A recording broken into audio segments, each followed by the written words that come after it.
Hey guys, it's Sniff, and we are going to be opening up all 653 of these cases. I've been saving for 1,000, but with the second gen cards, it is going to make it a little bit too difficult. And let's just go ahead and watch. We've already gotten iron, and we're going to be talking about the locked and loaded, unlock and loaded. Yeah, unlock and load, that's the one. While we kind of look at seeing what we're getting a couple of irons, which is nice, but we'll start with the free Amy Detective loadout. How nice, you get a loadout for Amy. I got the Grandeur and a couple of other weapons, not too great, but it does look kind of nice, the deep royal purple, as opposed to the blue circuitry that the suspect cards have. Looks pretty nice, and not bad, I guess, as a giveaway. And they're also doing Case a Day May. Just in case you didn't have enough loadouts, they'll be giving out expert cases, or expert case, I should say, once every day. Ooh, another iron card. Nothing higher, though, yet. So that'll be nice. We also have second edition loadout cards, which some of them aren't new, but they seem to be changing around ideas and how they do things. Like, for instance, Skyhammer has a card with double time now, making him a little bit more efficient at running around while reloading. I know personally, I love that idea because reloading is a really vulnerable time for slower classes who can't get away from like a proxy by running around a corner really quick. So that's kinda nice. Does it actually show? Yeah, it does show how many cases I have left. Holy mackerel. 580. Well, that's fine. We have plenty to talk about.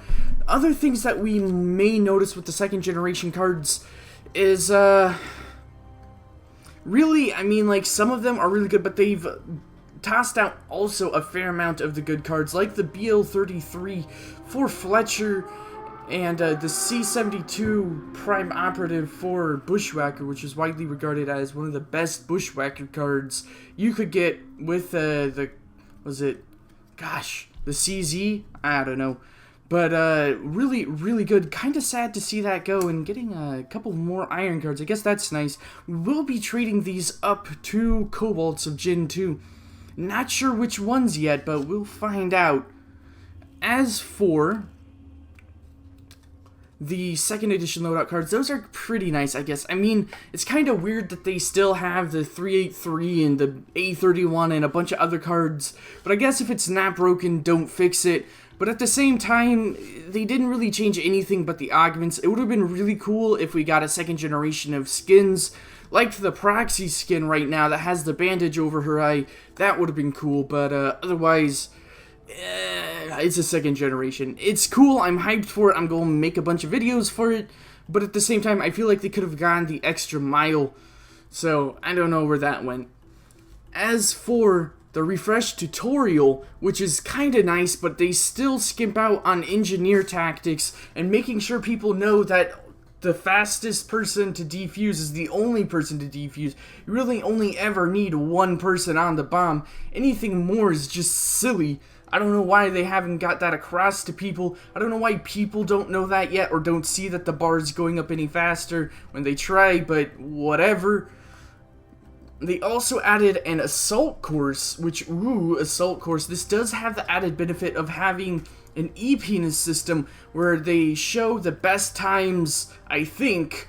I know that there's currently a thread on that. If they haven't included a best time scoreboard, I don't know what they're doing. But I do think also that it would be good to have some sort of automated reward system for the people who do get the best times, or just, you know, play it a bunch, because it does, to an extent, improve your skills and sharpen them a little. So that would be cool to see. Maybe just some other content come out of that, because it is not a bad idea for sure, but just seems a little bland right now. Would like to see them go an extra step and see what they can do with it. Do also have, for the less experienced players, more arsenal crates, which will be level up rewards you get when you level up. Go figure. And those are okay. I mean, I'm a little unhappy that as a level 47, I'm not going to be getting 47 level up cases, which would have a bunch of credit boosters, I'm sure, which, I mean, would be amazing. Hey, finally a bronze. But, I mean, I don't know, it feels like, again, they're kind of skimping out and not going that extra step where all the people with the higher levels, we've played this game, we've done our time, we've contributed to the community, why can't we get a couple extra cases? It's not going to hurt anyone, in fact, it's going to strengthen your relationship you have with the people who've already spent a lot of time playing this game. I don't get why they didn't do it. Maybe it's laziness. Maybe they think that we're going to spend less money or something. Or less time somehow. But I just think it's a poor decision not to make it retroactive. I really, really do. But, all that being said, I am happy to see that the new players are getting a little bit of love. And especially in the area of the refresh tutorial and assault courses so that people can try things out before getting into the arena and start dragging down their team. Do also have some credit boosters. How nice. Not really amazing. I mean, they have it for like lesser, but the credit boosters probably one of the best I've seen out of any online game, but it's still really kind of just weak. Why add more credit boosters for cheaper amounts? It doesn't make much sense. Whatever. Maybe there should have been a better way to get credit boosters, like assault courses or something, but maybe that's just me. As for the balance, we're not going to go over the full list of balance changes with Dirty Bomb. Actually, you know what? I lied. I have plenty of cases. I probably should. But we'll just start with the things that matter, the major changes, which is Thunder. Thunder has been made both a little bit less useful and way more useful. First off, his concussion grenades hurt way more. You can't just jump and super jump away. They affect your jumping, which, wow.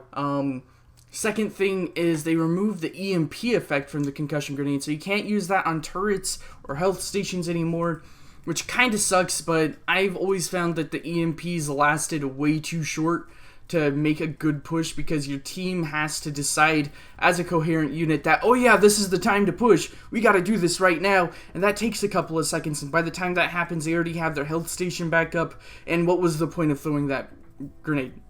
No point whatsoever. He did also get a health increase to 170. Why? I don't know. That's not needed. 170. Not only that, they removed 140. Or sorry, they removed 10 health from Fragger, giving him 140 health. Why? What was the point of that? Fragger isn't so good that he needs 10 less health? What? I suck at Fragger. I don't know why they did that. And hey, another bronze. Gonna be also talking about his concussion grenade time. I mean, they mess up movement speed for a maximum of 6 seconds now. That is ridiculous. I don't even know what to say about that. That is so good. And they also reduced the concussion grenade fuse time down from 1.2 seconds to 1.0 seconds. Which, I mean, it's just a good buff. All around, they've buffed him a lot, and I don't understand the nerf on Fragger. Especially with this K121, it's not that great of a weapon, and the bloom is just way too big, way too fast. You can't get a lot of work done outside of close range, I feel.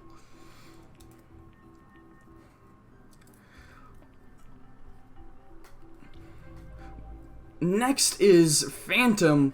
Looking at his long-deserved buff, according to the developers, hey, a gold, finally, and I have to agree it was long-deserved, but, I mean, adding the EMP is a little bit crazy. You can see the EMP, no one else can see the EMP, and that is really powerful. You can just hide behind a sign and sit completely still. Remember that his EMP will last longer if you're standing completely still, just blocking that effect, meaning you can and it goes through walls too, by the way. You can just keep an area locked down and you're more quiet when you're standing still. It's just a really good way to push through a group of enemies really passively. I wish you got some experience for that, for getting assist damage with a EMP'd object in your bite. I don't know, maybe that's just me. Also helps for not getting killed by mines. And sticky bombs don't detonate if they're on you either, so wow, that is really, really powerful. Phantom might be usable, and maybe even in a competitive setting where Aura is really strong if given the chance to set up and have a couple of strong classes around her. Fletcher, okay, so at first it wasn't really clear what they were doing with the sticky bombs. First they were thinking maybe we'll do something and increase the sticky bomb damage if they're stuck, do an extra 15 damage, which is what they explained, but they didn't also explain that the sticky bomb damage would be reduced. So now it only does 85 damage. Hey, silver card. But, I mean, at what cost, I guess? No cost, really. I mean, if you're sticking people already, which is what you're supposed to be doing, then there's no problem. In fact, there's a little bit of a buff where you go from a increased damage radius of 3.84 meters to 4.16 meters, which does help with bombs around you, although it does lower his CQB potential a little bit because you will start exploding yourself. And I don't know if you do full damage to yourself or others, or if you only do the extra 15 bonus damage to the person who it's stuck on. So let's say you're in a group of enemies, and you stuck it to one person, there's two other people near him. Will it do 100 damage to all people, or will it only do 100 damage to this person that's stuck to it? I don't know. But I would hope that it does 100 damage to all of them, because that would be a very strange way to nerf Fletcher. Especially because you already stuck him. So what's the point in nerfing you, or, you know, what's the word? Punishing you, yeah.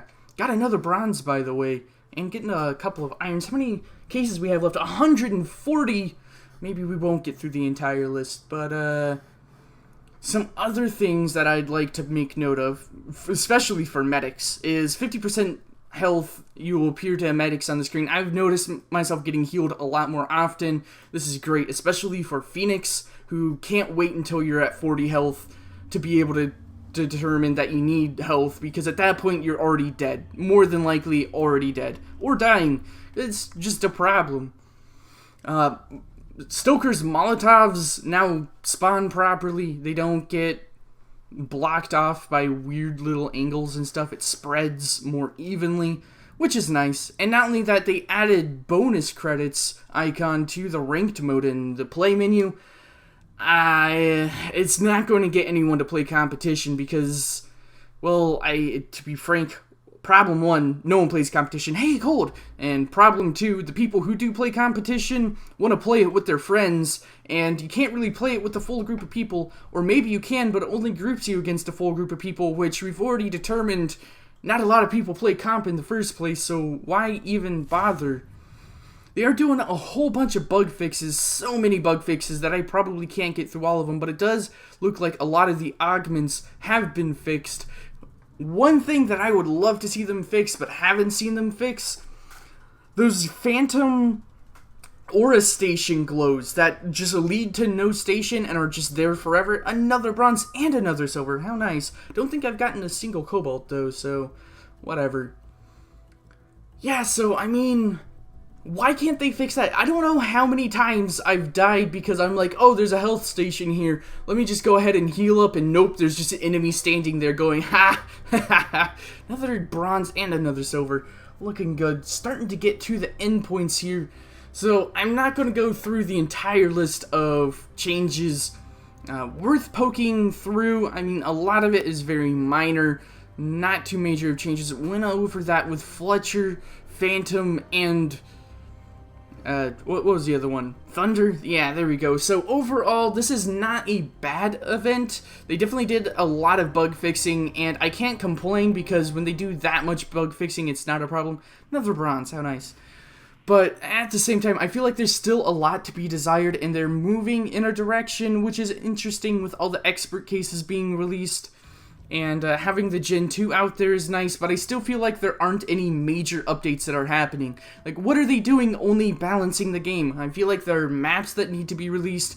They were talking about a deathmatch mode, which I'd like to see more information on, but overall, I mean, it's not a bad event. They've definitely had less going on in the past, but I still feel like there's just more that needs to happen. And we'll see what that does over the summer, but for right now, I think I'm actually running out of cases.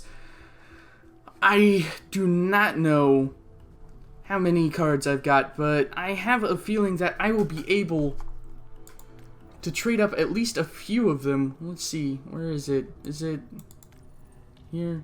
Loadouts, filters, 171 leads. Got a lot of irons. That's nice. That's real nice. And a fair amount of bronzes as well, but no cobalts, none whatsoever. Got a couple of golds, which is nice. We're going to be trading these up later on so that we're able to get what's it called? Some cobalts.